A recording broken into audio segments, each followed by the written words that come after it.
Good Morning SAV, le podcast qui fait du bien à mon SAV. Eh ben bonjour à tous, j'avais pas vu que ça avait démarré, épisode 30. Comment ça va Laurent? Bonjour à tous, écoute très bien, et j'espère que tout le monde démarre bien sa semaine. Ouais, alors on n'a pas changé d'équipe, hein. Épisode 30, là c'est la rentrée, on est le 1er septembre si tout va bien. On a fait une petite pause pendant les vacances, on est en forme, on est bronzé, et on est prêt à recommencer. De quoi va-t-on parler aujourd'hui? Bah écoute, moi je suis technicien et il y a pas longtemps j'ai trouvé un podcast avec deux zigotos qui parlent sur le SAV. Je me suis dit, ah la vache, ils ont des bonnes idées les mecs là, nous on n'est pas du tout dans ce délire là. Du coup j'étais voir mon chef, mon responsable, et je lui ai dit, j'ai vu un podcast sur le SAV, je pense qu'on devrait en parler, ça pourrait nous permettre de mieux traiter nos clients. Il m'a dit, ouais ça m'intéresse pas, ça me regarde pas, j'ai pas envie d'en parler. Le pire, c'est que la dernière fois, moi, je voulais avoir un entretien avec lui parce que je trouvais que j'étais mal payé et en plus, un client m'avait vraiment insulté, il voulait même pas me défendre, il m'a dit que c'était pas son problème. Et du coup, aujourd'hui, on va parler de qu'est-ce que je dois exiger de mon responsable, Laurent, parce que là, j'en ai vraiment marre. C'est vraiment pas à lui de gérer tout ça ou bien... C'est toujours la question de la relation avec son chef, c'est toujours une question un peu épineuse. Hein. On se dit finalement, il est là pour me représenter, quoi. Il est là pour me défendre, pour faire en sorte que je fasse bien mon job. Et puis, on a l'impression peut-être parfois qu'il ne fait pas si bien, qu'il n'est pas toujours là, qu'il n'est pas forcément à l'écoute, que c'est pas toujours très clair. Et finalement, est-ce que j'ai le droit d'exiger quelque chose? Est-ce qu'il y a une notion de dû ou pas? Est-ce que quand on est responsable, on se doit à ses équipes? Est-ce qu'on est dans un monde un peu comme ça idyllique où je vais voir mon manager et chaque fois que je vais le voir, j'obtiens ce que je veux? Probablement pas. Hein. Il est possible que non.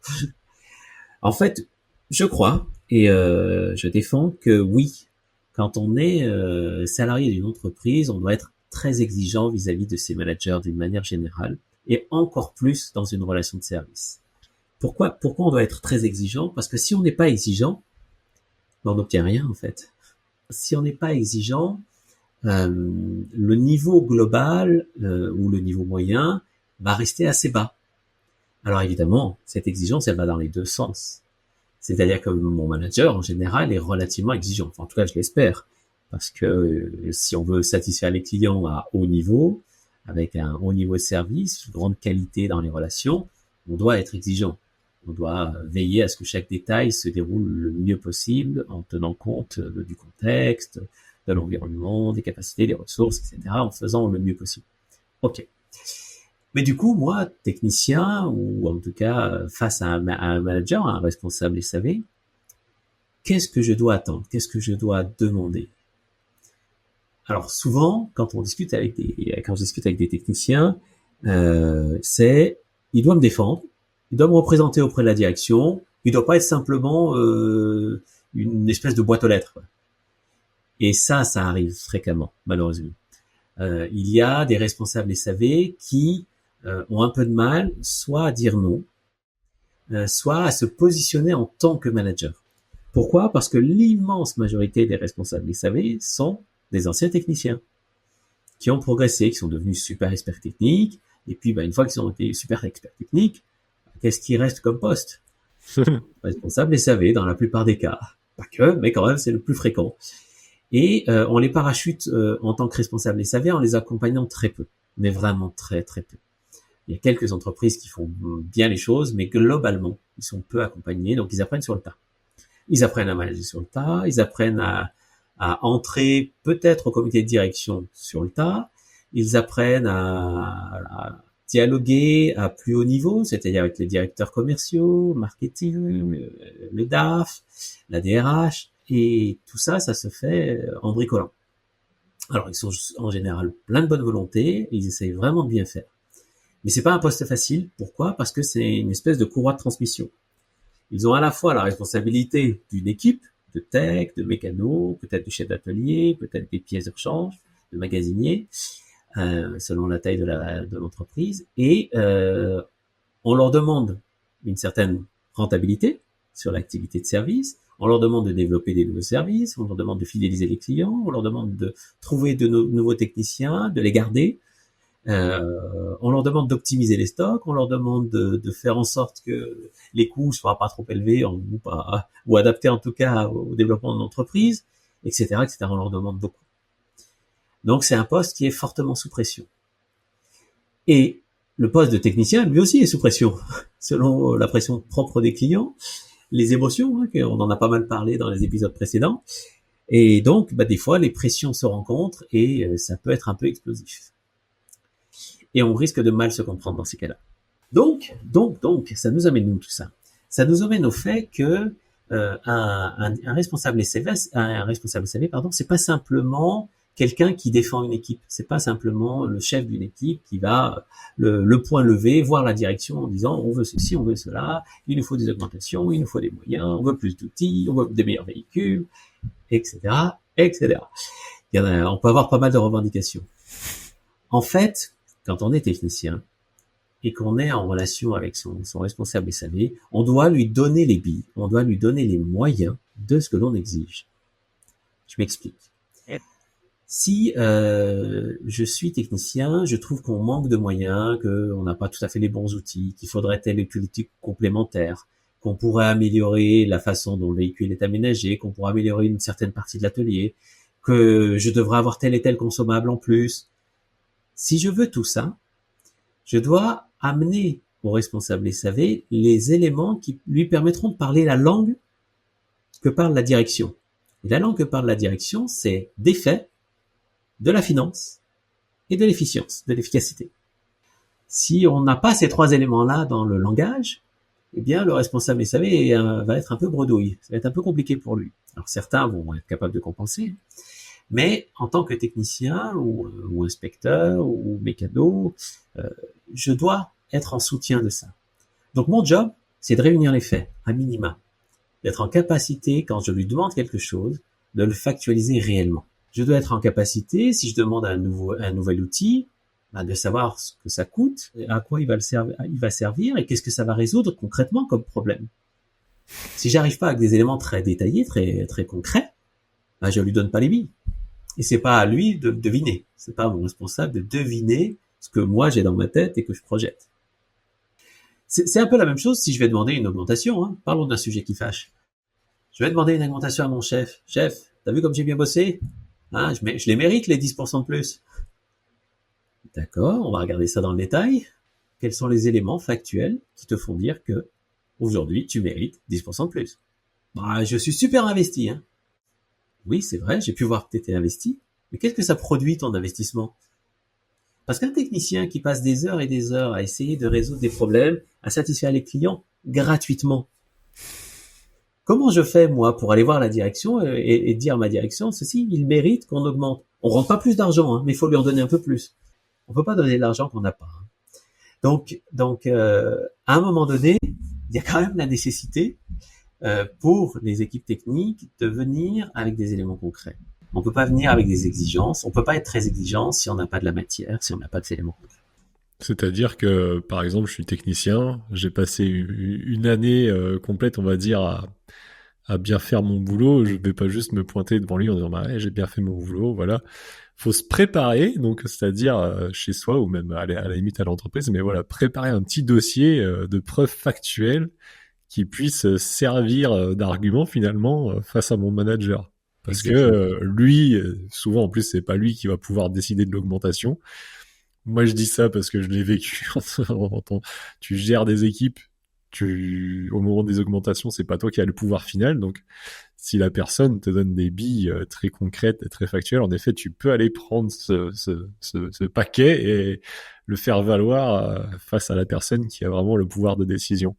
Donc ça demande un peu de préparation. Ouais, ça paraît logique ça, hein, mais et concrètement sur d'autres sujets, l'augmentation c'est le truc qui me vient à l'esprit, mais tu vois, je prenais l'exemple un peu pour rigoler, mais je vois bien cette scène où quelqu'un a entendu parler du podcast, c'est le mec qui dit non, moi j'en ai rien à faire.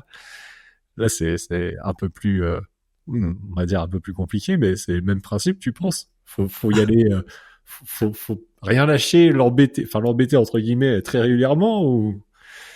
La persévérance, en général, c'est toujours une bonne qualité à conserver, à utiliser et à exploiter. La question qu'il y a souvent derrière, c'est plutôt de se dire qu'est-ce que j'ai semé en cours de route? C'est-à-dire que oui, préparer son dossier, ses arguments, des éléments de preuve de ce qu'on a fait, être factuel, c'est toujours le chemin. Toujours. On peut pas demander quelque chose si on n'arrive pas avec des éléments factuels. En revanche, il faut les avoir posés en cours de route. C'est-à-dire que les équipes techniques et les techniciens que j'ai pu aussi avoir à manager, ils font plein de bonnes choses régulièrement, mais ils savent pas toujours bien en parler. Ils savent pas toujours valoriser par eux-mêmes ce qu'ils ont bien fait. Le fait de bien résoudre une problématique d'un client, c'est peut-être très positif ou peut-être très négatif. Et ça, c'est pas du tout évident à comprendre. Je suis technicien, je viens de dépanner un client, j'ai passé 7 heures à bosser comme un dingue, je me suis défoncé, la machine est repartie. Ce client, c'est pas un client très important, considéré par l'entreprise comme très important, parce que peut-être en volume, peut-être en typologie d'équipement, etc. Il est très difficile en termes de paiement de facture, on lui court tout le temps après, on a un mal de dingue, pour plein de bonnes raisons, mais peu importe. Et il fait toujours en sorte de payer le minimum. Mais moi, technicien, j'ai une super relation avec les opérateurs sur site. Et je peux pas les laisser tomber, quoi. Quand ils ont un problème, j'y vais, et je me débrouille pour que ça marche. Simplement, je suis pas super formé non plus. Donc, je mets du temps. Et puis, des fois, les pannes, elles sont complexes, quand même. Puis, j'ai pas une expérience de dingue. Mais je fais ce qu'il faut. J'y mets toute l'énergie que je peux. Dans ma tête de technicien, franchement, ça a de la valeur, ce que je fais. Et Dans la tête de mon responsable des SAV, ça en a déjà un peu moins. Puis alors, dans la tête de ma direction, ça en a pas beaucoup. Et c'est pas moi, en tant que personne, qui suis un problème, qui ne fait pas ce qu'il faut. C'est que je mets pas l'énergie au bon endroit et de la bonne manière. Et donc, quand je dis qu'il faut être exigeant avec son responsable SAV, avec son responsable d'une manière générale, c'est aussi à mon responsable de me définir un périmètre clair, de me donner un cadre clair sur mes interventions, mes opérations d'une manière générale. C'est à lui de me dire voilà où elle commence, voilà où elle finit, voilà le contexte tel que lui il comprend, de me questionner pour que moi je lui apporte un maximum d'éléments concrets et où que je puisse prendre conscience de toutes les zones grises où je sais pas vraiment en fait, parce que en tant que technicien j'ai pas posé à cette question, j'ai pas assez creusé, et puis je suis un peu dans la débrouille, donc je sais que je me débrouillerai. Oui, mais lui il a besoin de billes. Donc ça fait partie du cadre clair. C'est à la fois lui qui doit me définir un périmètre clair et qui doit aussi m'aider par ses questions à clarifier les choses. C'est lui aussi, en tant que responsable, qui doit me dire ce que je peux ou ne peux pas faire, quelles sont les limites, jusqu'où je dois aller, à partir de quand il faut que j'arrête de m'acharner sur une intervention, quels sont les signaux que je dois repérer. Parce que si lui ne m'aide pas à faire ça, moi je vais peut-être pas le voir. C'est lui aussi qui doit être capable de m'écouter quand je lui dis que si, ça vaut le coup, qu'il fallait que j'y aille, qu'il fallait que je le fasse. Ok, analysons la chose factuellement, posons les choses. Il doit m'aider à comprendre que peut-être que ma relation avec les opérateurs, elle me pollue un peu. Que mon désir de bien faire, il est génial. Mais qu'il n'est pas posé tout à fait au bon endroit. Peut-être d'autres endroits où il devrait aller. Et que un client, c'est un bon client à partir du moment où il paye la valeur de ce qu'on lui représente.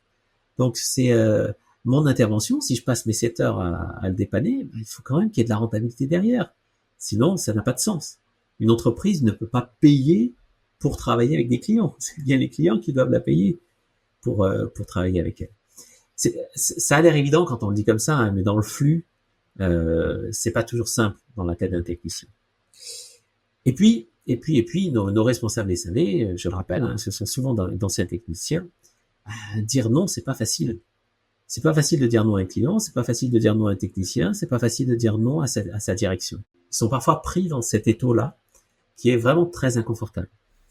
Donc, si moi, en tant que technicien, je lui apporte des éléments factuels, je l'aide à pouvoir dire non, à pouvoir justifier un non. Si j'arrive avec juste des envies et aucun élément factuel, je le laisse dans sa difficulté.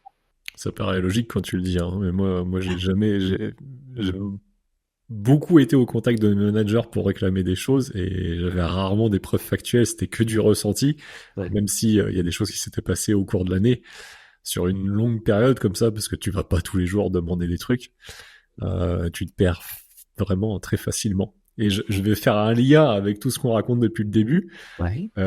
On avait parlé de CRM et SAV, c'était vraiment la base pour avoir un bon SAV. Bah, pour le coup, souvent, quand on met en place un CRM, on a du mal à le faire utiliser aux équipes. Bah, dis-toi maintenant que si t'es technicien et que t'as un CRM, et bah, dans l'année, tu peux aller repiocher dans ton CRM pour trouver des preuves factuelles et dire, ah, tu te rappelles, là, en janvier, il y a 9 mois, bah, j'avais fait ci, j'avais fait ça. Regarde, c'est dans le CRM. Et là, tu construis des preuves factuelles. Et en plus, bah, tout le monde a accès au CRM. Au CRM, c'est indiscutable.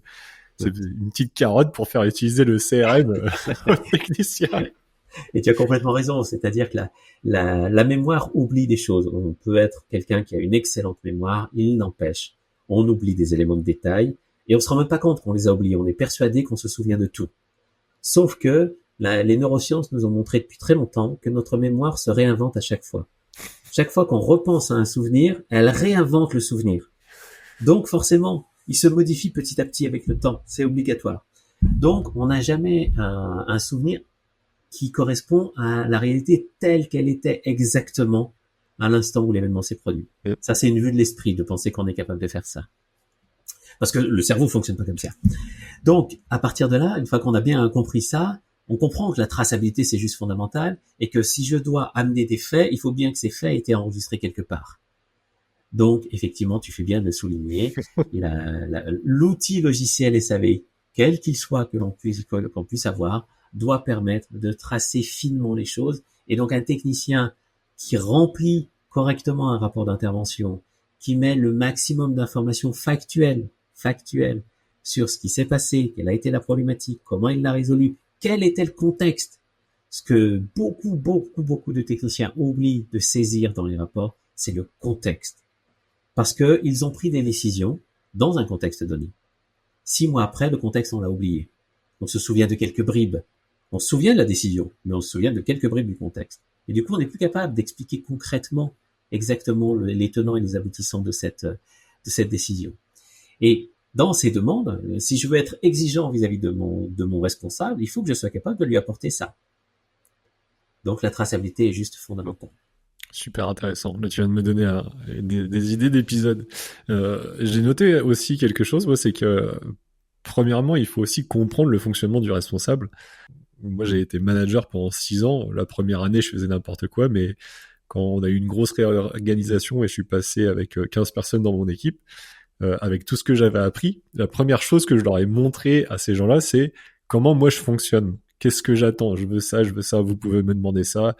Faut pas me mettre en copie cachée dans tous les emails, j'en ai rien à faire, c'est pas ça qui va me dire que vous travaillez. Enfin, tout ce genre de trucs où j'ai appris pendant 5 ans que ça fonctionnait pas, ça servait à rien.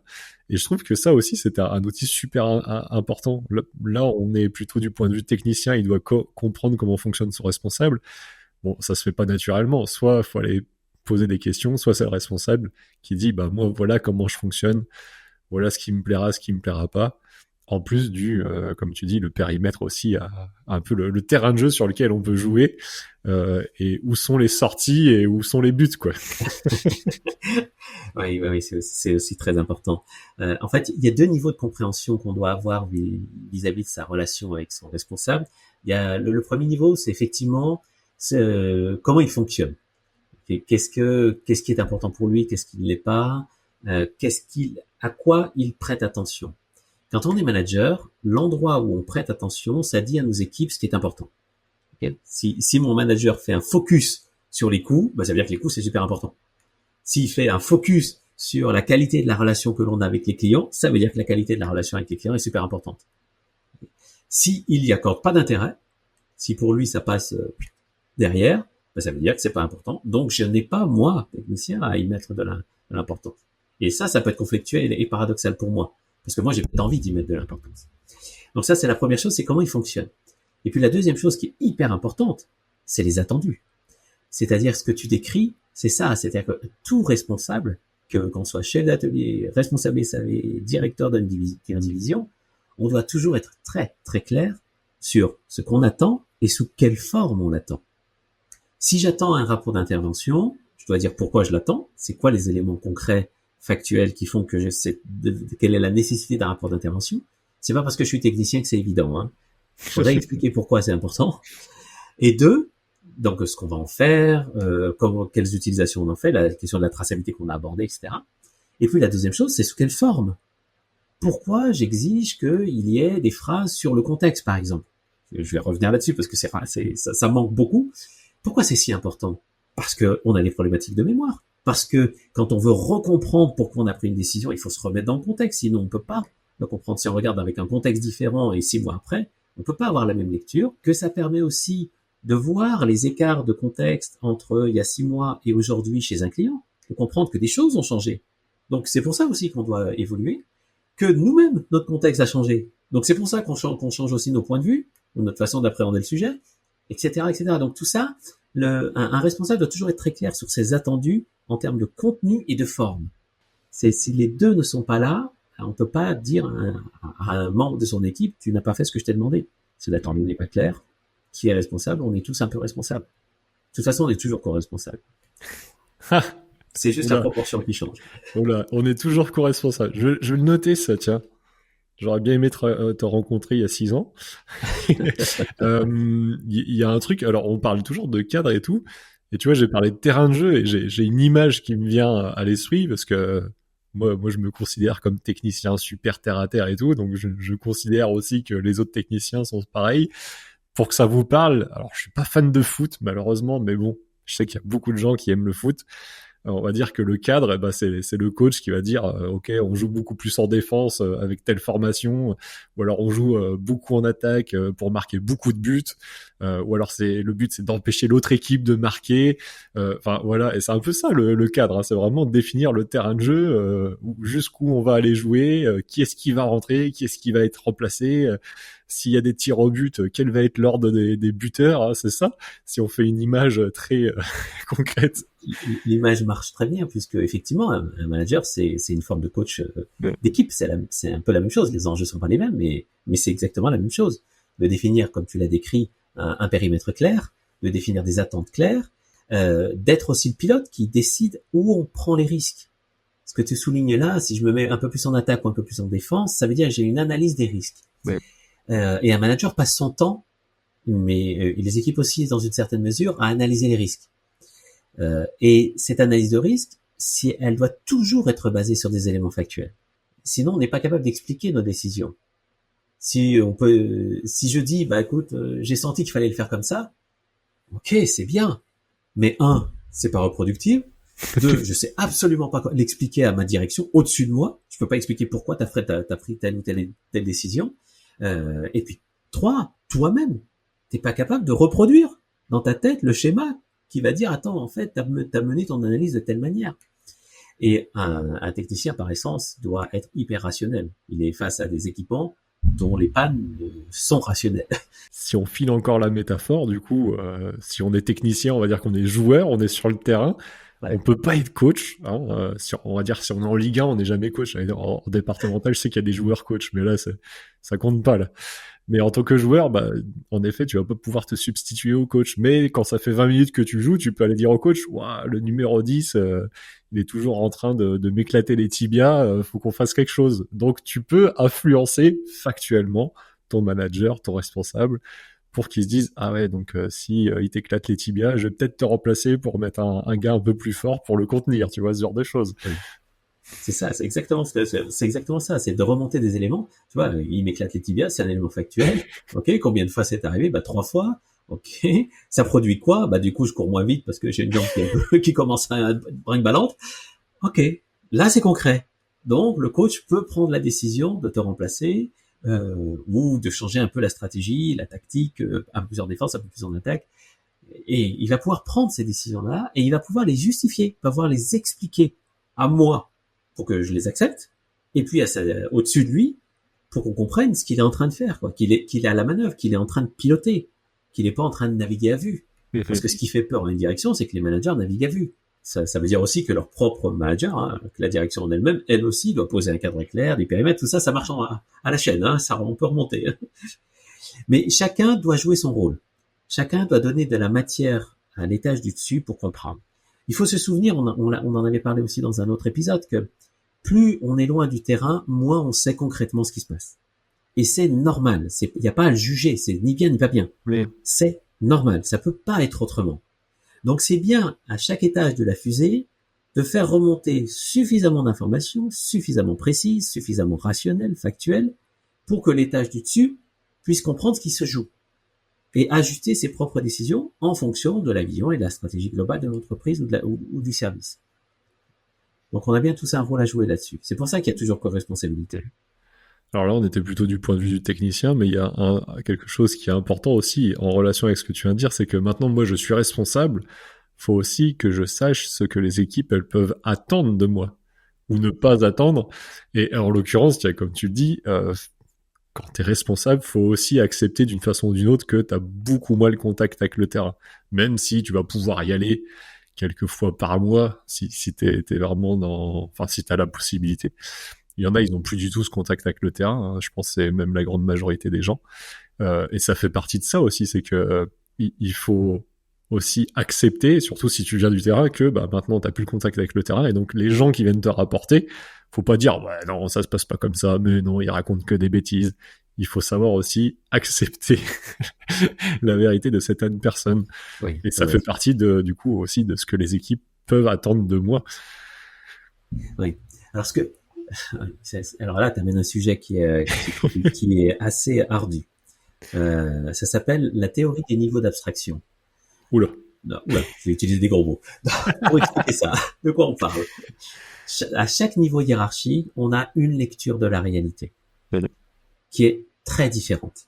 C'est bien à chaque niveau de faire comprendre comment il regarde sa réalité, et au niveau du dessus ou du dessous, d'accepter que la réalité puisse être différente. D'où l'importance des éléments factuels, en fait. Si on parle de faits, de choses qui se sont produites concrètement, on peut comprendre.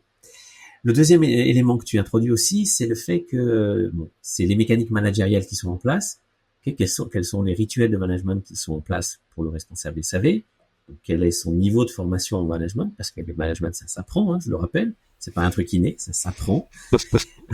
Et donc, si j'ai des rituels réguliers avec mon équipe, je vois que j'ai des temps individuels avec chacun, des temps collectifs, qu'on échange beaucoup sur la réalité du terrain, je vais avoir une vision de la réalité qui va être assez juste, mais qui sera toujours parcellaire. Il en manquera toujours des morceaux. Les autres morceaux sont dans les têtes de mes différents membres de l'équipe. Donc ça, c'est important de garder cette humilité-là, de se dire je ne sais pas tout, et mon point de vue n'est pas forcément la réalité. C'est une réalité qui doit se confronter à celle de nos équipes et inversement. Et le dernier point sur le sujet, c'est aussi, on a en gros deux grandes familles de managers. Je vais simplifier un peu, la réalité est plus nuancée, mais on a en gros deux grandes familles. On a des managers qui sont complètement déconnectés du terrain, des entreprises un peu plus grosses, qui sont vraiment dédiés au management du service. Et on a des managers qui sont très opérationnels, qui font encore de l'intervention, qui font encore des dépannages, qui vont sur site, etc. Ça produit pas la même chose. Le manager qui est très opérationnel a une meilleure connaissance du terrain, parce qu'il y est plus souvent, mais manage moins. Il gère moins son équipe. Alors, il peut avoir l'impression que si, mais dans la réalité, il manage moins parce qu'il fait beaucoup d'opérationnel. Et ça peut créer tout un tas de petits problèmes internes. Et puis, celui qui, à l'inverse, n'est pas opérationnel et vraiment manage son équipe, lui, peut sembler un peu plus éloigné de la réalité. En revanche, il passe normalement, s'il fait bien son travail, il passe plus de temps à gérer ses gars, à les voir plus souvent, à avoir des temps collectifs, etc. C'est ni bien ni pas bien dans les deux cas. Chaque entreprise fait comme elle peut, fait avec les moyens qu'elle a, avec le marché qu'elle a, les équipes qu'elle a. En revanche, ce qui est important de comprendre, c'est que manager, ça prend du temps. Ça prend entre 30 et 40 et 50 et 60% de son temps, selon la taille de l'équipe que j'ai et la complexité de mon organisation. Donc, ces 20-30% à minima, il faut les avoir. Donc, sur un manager opérationnel, ça peut être un peu compliqué. Donc, la compréhension de la réalité du terrain passe par deux choses. Les managers doivent aller sur le terrain à tout prix.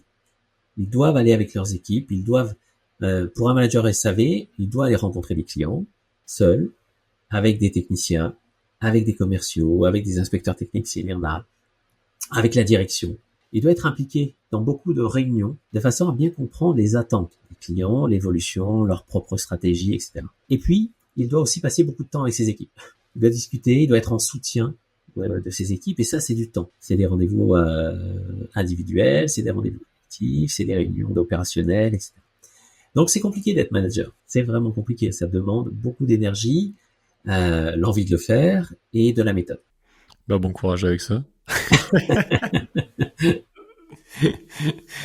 Voilà, comment conclure cet épisode? Écoute, je te laisse la parole parce que là, moi, je suis un peu perdu. On a parlé de beaucoup de choses.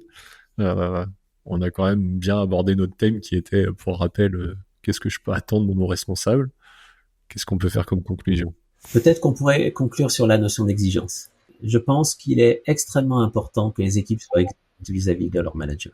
Parce que le marché est complexe, l'avenir est incertain, les ventes sont compliquées, la concurrence est rude. Oui, tout ça c'est vrai.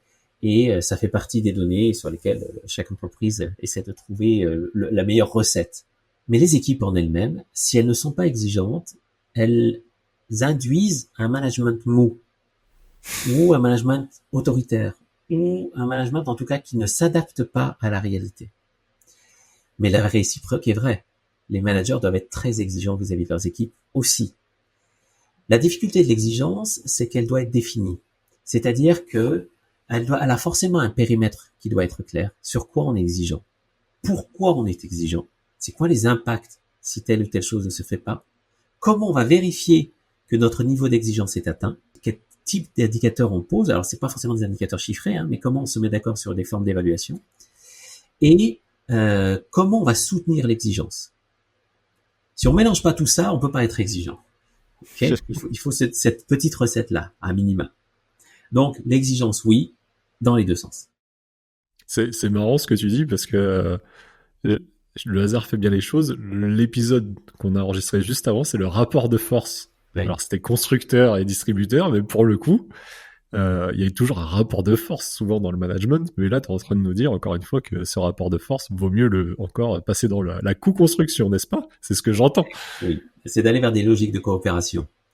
C'est de sortir de ces mécanismes de rapport de force qui n'ont d'intérêt que ponctuellement en période de crise.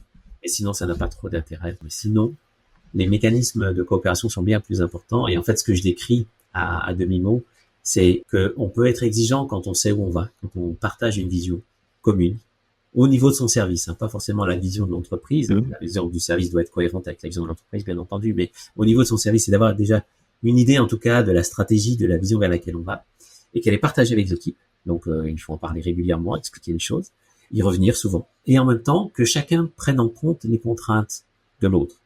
Que les équipes prennent en compte les contraintes du manager, que le manager prenne en compte les contraintes de l'équipe. Donc, ça passe par beaucoup de dialogue. Si on n'explique pas les contraintes, si on n'explique pas les impacts de ce que l'on fait ou de ce que l'on ne fait pas, eh bien, on peut pas prendre de bonnes décisions. Très bien. Allez, on s'arrêtera là, parce qu'il y a déjà pas mal de contenu. Merci de nous avoir écoutés jusqu'au bout, et à la semaine prochaine. Bonne semaine à tous. C'est fini. Rendez-vous la semaine prochaine pour un nouvel épisode. Sache que c'est Laurent Bella avec sa société Service Essence qui propulse ce podcast. Service Essence propose des services pour améliorer ton SAV, des formations, du consulting et tout un tas d'outils qui pourront te faire passer un cap avec ton entreprise. À bientôt!